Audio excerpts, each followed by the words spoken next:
আমিও আছিলোঁ, লোকেল পুলিচো আছিল, লৈ গৈছিলোঁ। আৰু ল'ৰাক কৈছিলোঁ তুমি জেগাত থাকবা, আমি তোমাক চাৰেণ্ডাৰ কৰিম। ল'ৰা মান্তি হৈছে, চাৰেণ্ডাৰ কৰি দিলোঁ। তাৰপিছত আৰু মৰা বুলি শুনা পালোঁ, ৰাতি ফোন কৰিছিল। ক'ত আছিলে এইকেইদিন? ক'ত আছিল? এইকেইদিন তাতে পাহাৰতে আছিলে। আমাৰ ঘৰ আছিল নেকি?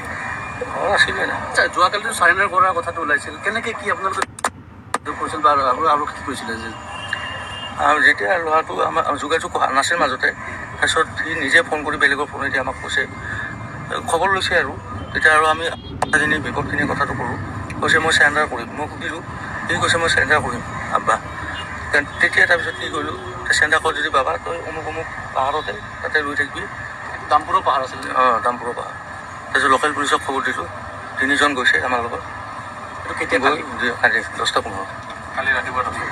তাৰপিছত লৈ গুচি আহিলে। তাৰপিছত আৰু গম নাপাওঁ। তাৰপিছত আমিতো নিগলে যাবই দিয়া নাই। আপোনাৰ খবৰটো কেতিয়া পালে? ৰাতি পাইছিলোঁ।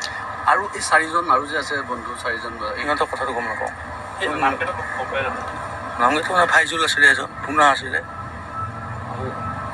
পিংকু আৰু ৰাজা। বন্ধু আছিলে।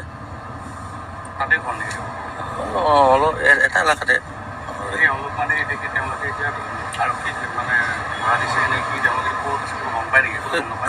সেইটো গম নাপাওঁ। মোৰ নিজৰ ল'ৰাটোক মই চমজাই দিছোঁ। সেইটো আৰু গম নাপাওঁ কি কৰিছে কি কৰা নাই। এইটো আৰু স্বীকাৰ কৰিছে, আপোনালোকৰ সন্মুখত স্বীকাৰ কৰিছে তেখেতসকলে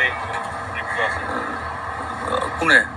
এই যিটো ঘটনা হৈছে হয় বিকি? নাই, সি কৈছে এইবিলাক ফল্ছ হেৰি ওলাইছে, ফল্ছ। নাই এনে বন্ধু চিনাকি, ছোৱালীজনৰ চিনাকি, সেনেকুৱা পাৰ্টি খাব গৈছে, সেনেকুৱা কৈছে আৰু বেলেগ একো নাই। কালি ধৰক গোটেই ঘটনাটো যি ধৰণৰ হ'ল যে আত্মসমৰ্পণ কৰিছিল নহয় জানো? আত্মসমৰ্পণ কৰাৰ কথাই আছিলে, আত্মসমৰ্পণ কৰিছে। আৰক্ষীয়ে যোগাযোগ কৰিছিল? আমিয়ে কল কৰিছোঁ আৰক্ষীক, এনেকুৱা ল'ৰা আছে আপোনালোকে আনিব পাৰে। সিও ৰাজি আছে হেণ্ড অভাৰ কৰাৰ কাৰণে। সেনেকুৱা গৈ কেনে পাইছোঁ, সি বেচেৰাই হেণ্ড অভাৰ কৰি দিছে। তাৰপিছত তুলি আনিছে, তাৰপিছত গম নাপাওঁ।